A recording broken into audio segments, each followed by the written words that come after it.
Hello everyone, my name is Suli. Today, I'll be presenting my analysis of Hamlet by William Shakespeare.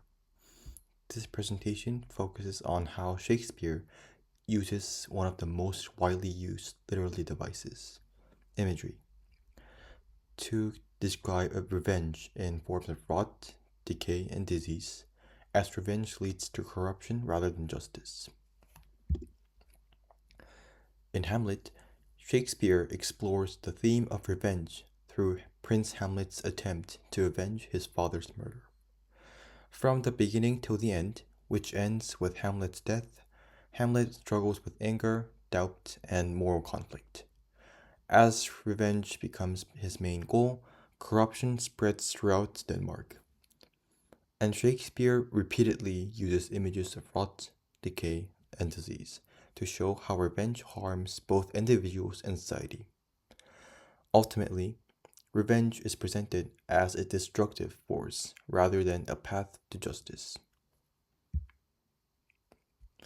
To begin with, Shakespeare establishes the harmful nature of revenge through imagery of rot.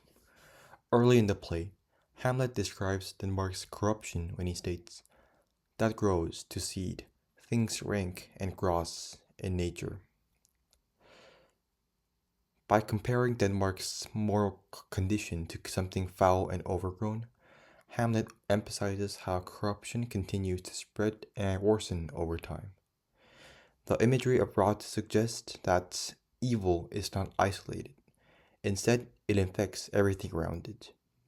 As Hamlet becomes consumed by thoughts of revenge, he himself becomes part of his corruption rather than eliminating it.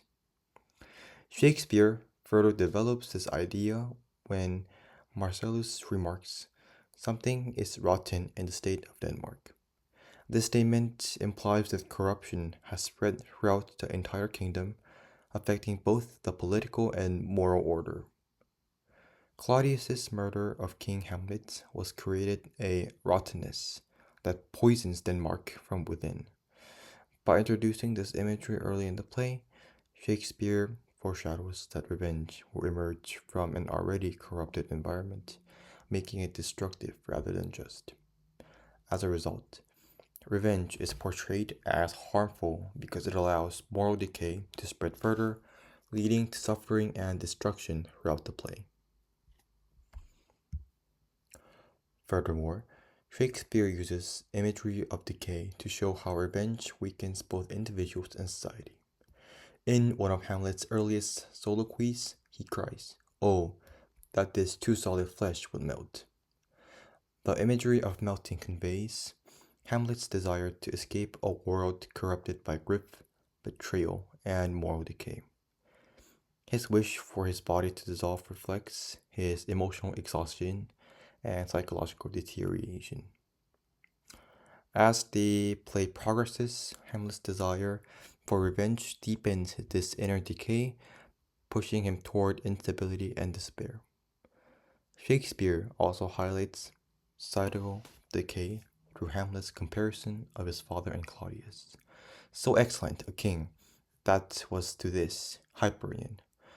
By comparing his father to the godlike Hyperion and contrasting him with Claudius, Hamlet emphasizes the dramatic moral decline in Denmark following the rightful king's death. This contrast reveals how corruption and leadership has weakened the kingdom itself. Shakespeare suggests that revenge arises from the decayed society, yet revenge cannot restore the purity or stability that has already been lost. Instead, it accelerates destruction and suffering. Through this decay of imagery, Shakespeare demonstrates that revenge ultimately deepens both personal and societal corruption. Lastly, Shakespeare uses imagery to disease to illustrate how revenge spreads corruption within individuals and throughout society. For example, the ghost reveals that the serpent that did sting thy father's life now wears his crown. The image of the serpent emphasizes poison, evil, and disease, portraying Claudius as the source of corruption infecting Denmark. Since serpents are traditionally associated with deception and sin, the ghost's description reinforces the idea that Claudius's crime has spread a contagious evil throughout the kingdom. However, Shakespeare also shows that revenge only continues the cycle of corruption rather than curing it. Also, Hamlet explains that rain corruption, mining all within, infects unseen, comparing moral decay to a hidden infection that destroys a person from the inside.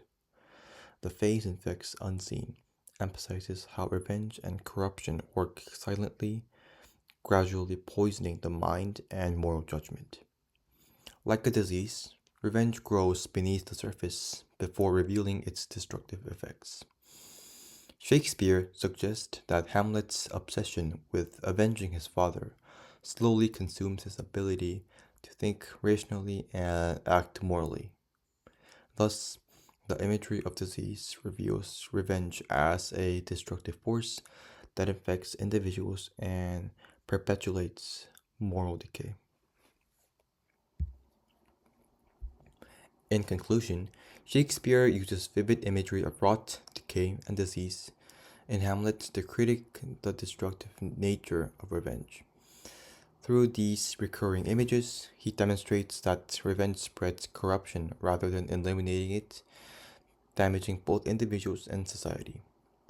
Hamlet's pursuit of vengeance ultimately consumes his mind, contributes to the collapse of Denmark, and results in widespread tragedy. By presenting revenge as a form of moral infection, Shakespeare warns that responding to evil with more violence only deepens. The moral idea of this presentation is that seeking of revenge may seem like a way to achieve justice, but it often creates more suffering, corruption, and destruction than the original wrongdoing. Shakespeare encourages readers to think carefully about the consequences of revenge and the importance of breaking cycles of violence, human suffering, and corruption. The moral message of this presentation is that seeking revenge may seem like a way to achieve justice, but it often creates more suffering, corruption, and destruction than the original wrongdoing. By allowing his audience and readers to explore Hamlet's life, Shakespeare successfully examines the consequences of revenge and the importance of breaking cycles of violence.